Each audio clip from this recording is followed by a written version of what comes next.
Welcome, friends, to a new episode of Chess Training. I'm Nick Sloan. I hope you're having a great day. One thing that I want to talk about today, as you probably guessed by the title of this video, is that I'd like to really talk about how to get out of a slump. You're playing chess. For me, I recently returned to over-the-board chess play, and I've found a great number of issues with my play. I recently just had 7 losses in a row. You guys saw some of my evaluations on my road to Class B. And actually, I've taken many steps backwards and I'm trying to understand why. So one of the things that I'd like to talk about today is how to break out of that slump and get through it. So one of the things that you have to do as a chess player is you really have to take a look at your gameplay as objectively as you can. And what that means is you have to really look at it from a no excuses type of standpoint. Why did I lose? And you have to ask yourself why you lost. And it's not some sort of issue like I got into time trouble, or I was distracted, or I couldn't focus. None of these things are really are part of your play. You have to really look at each one of your losses and try to figure out some sort of pattern and figure out why or how you're losing the game as it pertains to chess.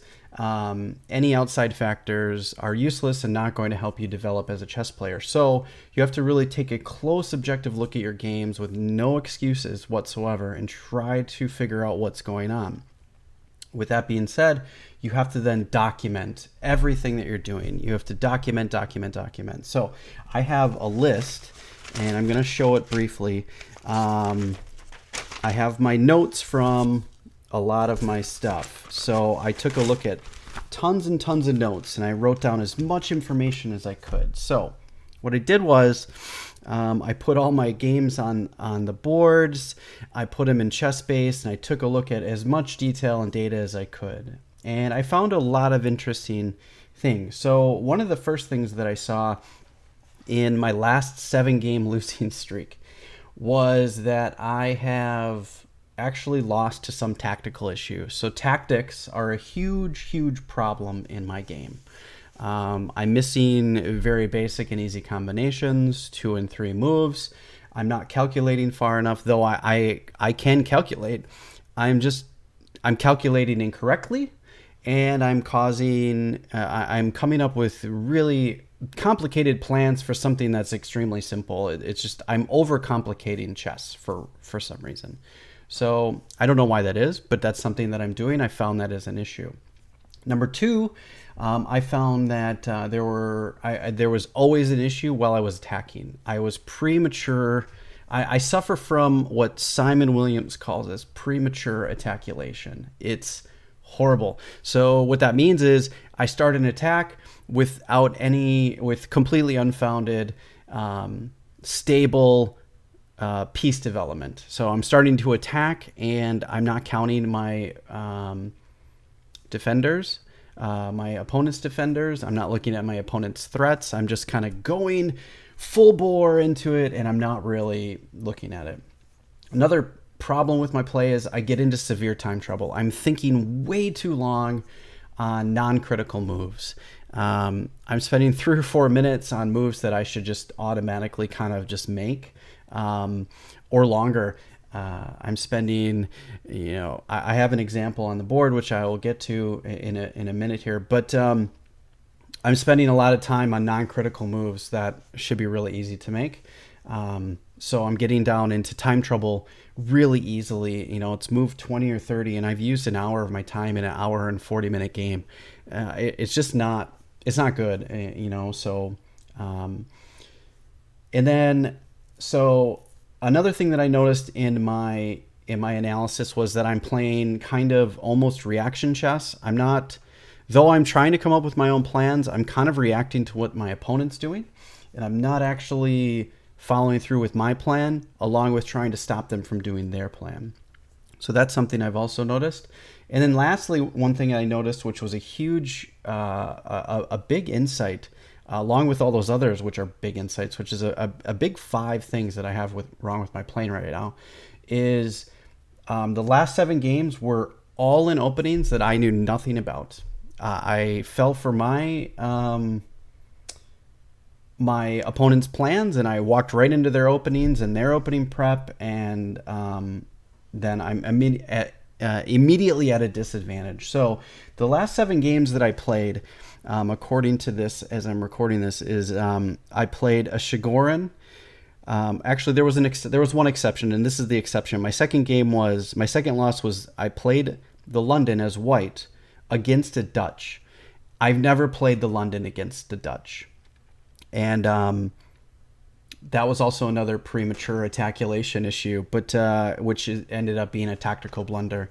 But with the exception of that game, I played a Shigoran, which I never play, as black. I played a London. So with white, I played a London and a Dutch, which I'm familiar with the London and I'm familiar with the Dutch, but I've never played against a Dutch as a London player. I played the Scotch game as black. So I fell into a Scotch Gambit and got completely smashed. I started what I thought to be as an attacking player. I wanted to start playing E4 so I could start playing the Grand Prix and the Vienna Gambit. Come to find out, I can't play those because there's a lot of people at my club that play the Scandinavian, and I played that twice, and then as white. And I'm not familiar with Scandinavians. I understand a little bit of the ideas, but I fell into openings I'm just unfamiliar with. And then I played 2 Queen's Gambit declined as in the Marshall and the Marshall defense, and I don't know them. I'm playing them, and it's completely losing because I don't know any of the concepts. So I'm walking right into a lot of traps. And I'm not able to do some of these things. So I took a really close look at my game, and here's one of the examples. Let's switch the board to the analysis board, and I'll give you an example of one of the things that I found as a problem. So right here is the critical moment in the game, and I have the lines and evaluation off. You guys can pause the video, and it's white to move here, and I want you to come up with an idea of what you think is best for white. Given this position, and there's a couple of options, and some of you guys might see this wonderful outpost here. Some of you guys might see that black is up a pawn, and one thing I want you to think about is, what do you think the evaluation is here? And given that black is actually up a pawn, I've lost a pawn, the critical B pawn, but that's okay. Pause the video now, take a look at the position, and come up with some ideas and plans for white. And I also want you to think about what the evaluation is here for white. Pause now and take a look. Are you pausing? I hope you've paused. I hope I've given you enough time. All right, so if you've come back and you're taking a look at this, let's take a look at some of the lines. So my move here, I played knight to f6. As you can see, I mean, you can see where my moves are. And I kind of have some ideas of e takes f6 and things up here. I wouldn't follow those, really. I should probably hide that next time. So my apologies for that. So I might have given you guys some insight as to what I'm thinking here. But I'm actually further along in the line when you see the evaluation right here. But this isn't actually correct. So I kind of misled you a little bit. But this is the actual critical position. And if we turn on the evaluation here first, it evaluates the position as white is just completely winning. I'm down a pawn, and I am completely winning at this point. Black is completely defensive. And at this point, let's get to this point in the game. So I'll show you the idea. So I want to play, right now I'm prepped for playing the Grand Prix or playing the Vienna Gambit, and I am hit with this. And immediately on move 1, I'm out of my prep and I don't know what to do. I'm already stuck. So like mentally, I'm already now calculating on move 2.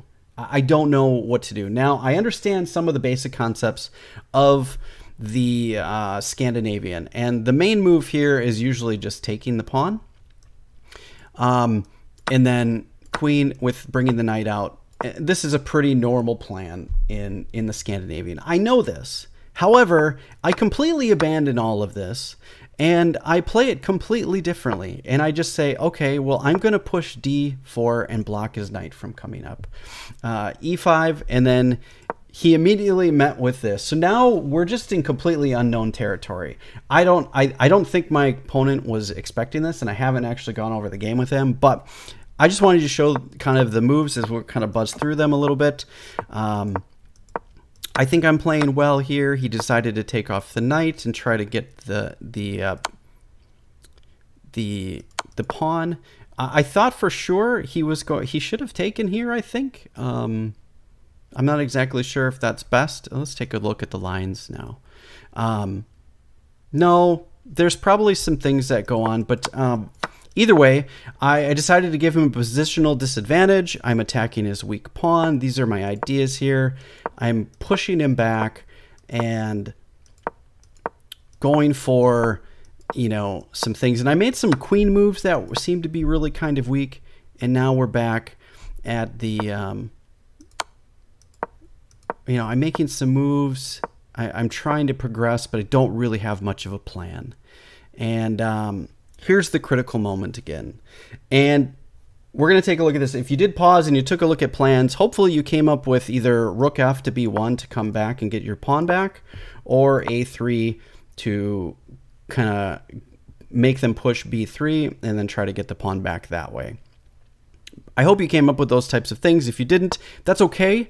I didn't either, obviously. There's a bunch of other good moves here, but right now in the analysis, right now we're up 4.5 points. So this should be, if you think about it, with decent play, a pretty easy win. Unfortunately, I made a gross blunder right here, and I played knight f6. And if you watch the evaluation bar, it goes all the way down, and I've lost my entire advantage here, completely gone. This is part of my issue. So some of you can probably see the problem here, and the next moves, I even go further into it and offer a queen trade. And in a matter of 2-3 moves, so where was the critical move? Was knight f6, move 21. And by move 23, the favor is already winning for black. I've completely exhausted my advantage, and there's nothing I can do here. I've learned from this game. This was obviously a mistake. I should have this is what I come into. He's got 1, 2, 3, 4 pieces, and 5 if you count the king, defending this area. No matter what I try to do here, this square alone is defended by at least 2, and I'm only attacking with 2, so with 3. So in order to have a good attack, which I learned after, you have to have at least 2 or more attacking pieces than who is defending. So he's got 1, 2, 3. Now, if we take this one off, which isn't, so this square is weak, he's got 2 defending. So that cancels out these 2. I only have 1 extra. So my attack is completely going to lose, which is exactly what happened. I squandered my advantage because I thought about, I don't know where I was mentally in this game. I'm looking at it again now, and I'm like, why did I even make these moves? It doesn't make sense. But this is something that can occur when you're in the middle of a game live trying to come up and calculate things. And it's really tough to continue.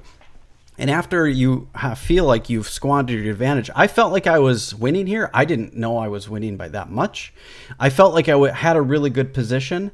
In my mind, I felt like I was maybe 1 ahead. Even though I was down a pawn, I felt like I had about a 1-point advantage. I felt like I was about up a pawn.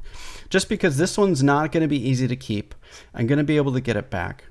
And I'm fully attacking, he's fully defending. And I'm only attacking with 2 pieces. So I have 3 other pieces here, my bishop and my 2 rooks that are not in play, that I can get into play that could help my game. And those would have been much better plans.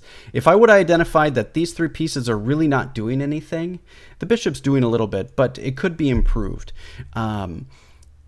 If I would have identified that these are my weakest pieces and I need to move them forward, I should have. And I should have put them in much better squares. And it would have been a better way to go.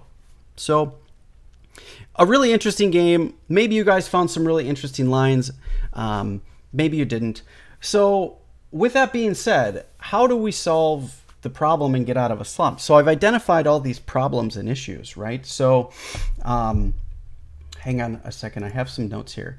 One thing that I want to talk about is the critical moment in the game. You have to be able to identify this, and you have to be able to not squander it like I did. That's one thing that is a huge benefit, and we're going to talk more about that.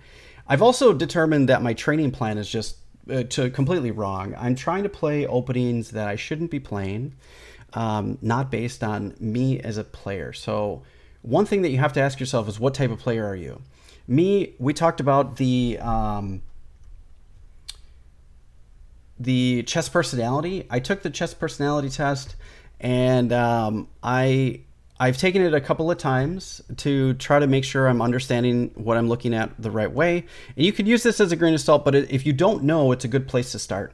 And one thing that you can do about it is you can take your time and figure out what type of player you are. For me, I am... I got Steinitz. If you want to check that video, you can check up here. I will link it. How I got it. I'm usually a cross between 3 different players, depending on how I'm feeling or what my personality is. 1, Steinitz. 2, which is Botvinnik. And 3, Lasker. And the only difference between them is the calm and emotional trait and the attacking and aggressive trait. Or the attacking versus positional trait.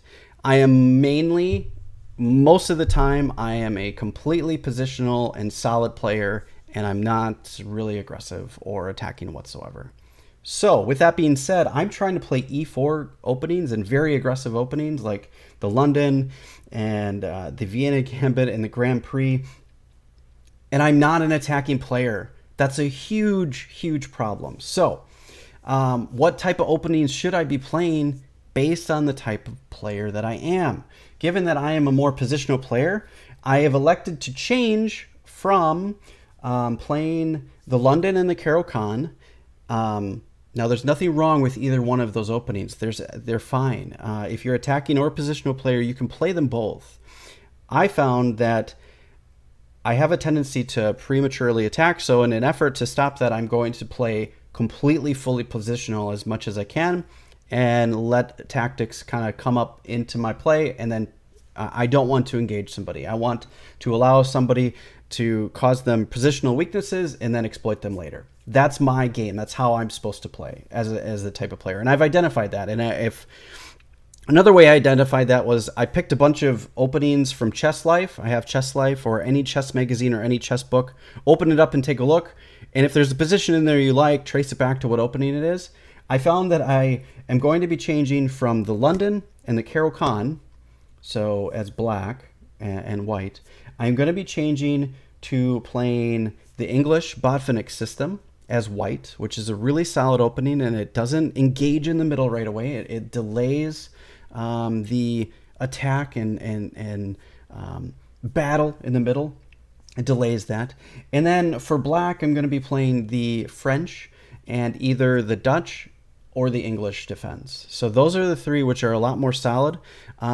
The other thing that I noticed is I was trying to play the Caro-Kann, which is very theory heavy, and I just don't have the time to study theory. I need to understand plans and concepts and ideas over trying to follow lines. I don't have the memory for following lines right now. I'm sure it can be developed, but I need to understand plans and ideas and try to work for those, which means it's a combination of moves, and move order is less likely to be an issue. Whereas in the Caro-Kann, move order can really be a big problem. For me anyways. For you, if you're a Caro-Kann player, I'm not saying there's anything wrong with any of these openings whatsoever. I've just identified that they're probably not for me as a player. So that means that I've had to come up with a change in my training plan. I will talk about my new training plan, but a brief overview is, I'll talk about it here. A brief overview is I'm going to be studying my openings, those 3 that I mentioned, the English Botvinnik, the French and English defenses, and maybe a Dutch, because the English defense can transition into a Dutch a lot, depending on, because the F5 is a typical break. Tactics are going to be a huge thing because I'm not solving basic tactics over the board. Strategy and middle game, some end games, a huge analysis on my over the board games, and then I want to pick some master games or grandmaster games that play these openings so I can understand some of their ideas and plans. So some of the people that I'm going to be looking at are Simon Williams, Botvinnik, Korchnoi, and Tony Miles. They all play these types of openings, and they're the people that I'm going to be looking at. So I'd like to study a couple master games and really understand their plans and ideas. So that's kind of where my training plan is. And it's a lot of work with the biggest and heaviest focus is on tactics, because that's really where my problem is. I obviously identified that I have problems in the openings and playing openings that I'm not familiar with. So now I'm getting into the point of playing openings that I'm playing with, which is really good. And then there's another thing that I found that was a problem, and is a change in my thinking patterns. How do I think and plan in chess while I'm playing over the board? I find myself diving into the minutia of what happens if, this, if, and all these different lines. And I'm sitting there calculating a bunch of things that don't even matter. So what I found is I need to come up with a new plan and structure for my thinking pattern. And I'm going to do a video on this as well. But one of the things that I want to just do a brief overview, and then we'll wrap the video up. So one of the things that I want to talk about is the first thing I'm going to be taking a look at is my opponents and mine are the pawn structures. Taking a look at the particular pawn structures and understanding where the pawn breaks are for their side and for mine, and trying to stop those plans from happening, or stopping their plans from happening and then making my plans happen. So that's the first thing. The second thing is piece improvement. Where do my pieces belong? Do I have pieces that are that need improvement? So if we go back to the analysis board, we don't really need the analysis. I have 3 pieces here looking at this board that need improvement. Where are their best squares? And then maybe coming up with a plan here. So pawn breaks, I don't see any pawn breaks right now. Even for black might have this pawn break potentially, so that's something we might have to consider. But he's got so many other weaknesses in his position, making a pawn break for him might not be ideal. But it's something we need to take a look at. And then like I said before, I have 3 pieces that are undefended, or not undefended, but that could be improved. So my plans might center around, since there's not really any pawn breaks, my plans might center around improving these 3 pieces or coming up with some sort of plan. I'm not going to get into that right now, but you guys get the idea. And then making all my plans based on that information. And then there's one more thing that I want to take a look at while we're doing this. And it's the 3 things that you should always check in every single move when you're playing a game, on every single move. And it's checks. Are there any checks? Are there any captures? And what are the threats? And you should do that for both sides. You should do that for the enemy side. Does he have any checks on me? No, there's no checks. Does he have any captures? No, he actually doesn't have any captures. Does he have any threats? I did see that threat of maybe pushing here and getting rid of my good pawn, so that's something we might have to consider. But then we do the same thing for my side. Do I have any checks? I do have a check. And that was one of the things I did notice in the game. However, I didn't look at his follow-up moves. So there's a lot of problems with my thinking pattern here. And had I thought of my piece improvement, I would have come up with the plan of, okay, I don't really need this check. I also have this check too, but it's kind of useless because he can just take it with either one of these pieces. And this check is just useless too, which I found out in the game, and it cost me because I didn't think about it critically enough. And then, do I have any captures? I could capture this pawn, and I can capture this pawn. Problem is, they're both really easily defended. This one's defended this way, so I can't really take it. But this seems to be the weakest, so my plan is probably going to revolve around all of that stuff now that I'm thinking about it. And you can see, we just talked about this in like about a minute and a half. Developing my plan around these pieces and attacking this pawn. And there you go. I've already got a plan, and now I can come up with candidate moves, and that which could take another 2 or 3 minutes. And not spending any more than 5 minutes on your moves is a good way to start getting into good habits. So with that being said, I think that's a good close. In conclusion, I hope this type of stuff helps. I'm going to do more videos on 1, my training plan, and 2, my thinking pattern. I think they're important. If you do have any questions, or you guys want to take a look at this game, let me know. I don't believe I actually uploaded this game. I have a lot of games that I have not yet uploaded, and I haven't even recorded yet for analysis. If you're interested in them, please leave your comments down below. What did you guys come up with any ideas when it came into that game or lines? Did you see what I saw, or did you automatically kind of gravitate towards the premature attaculation like I did and try to check the king and then go through all these exchanges and end up doing exactly what I did? I'd be curious to know your thoughts. Please leave your comments down below, and I will catch you guys in the next video. Thanks for watching, everybody. Also, please check out my Discord and my Twitter. If you guys want to join those, we have a really good place for people to talk and discuss chess. I'd love for you guys to join them, and please also check out my Twitch. I am trying to stream once a week, so hopefully you guys can meet up with that. I don't really have a schedule yet, but I will work on that. So thanks for watching, everybody, and I'll catch you guys in the next episode. Take care and be well.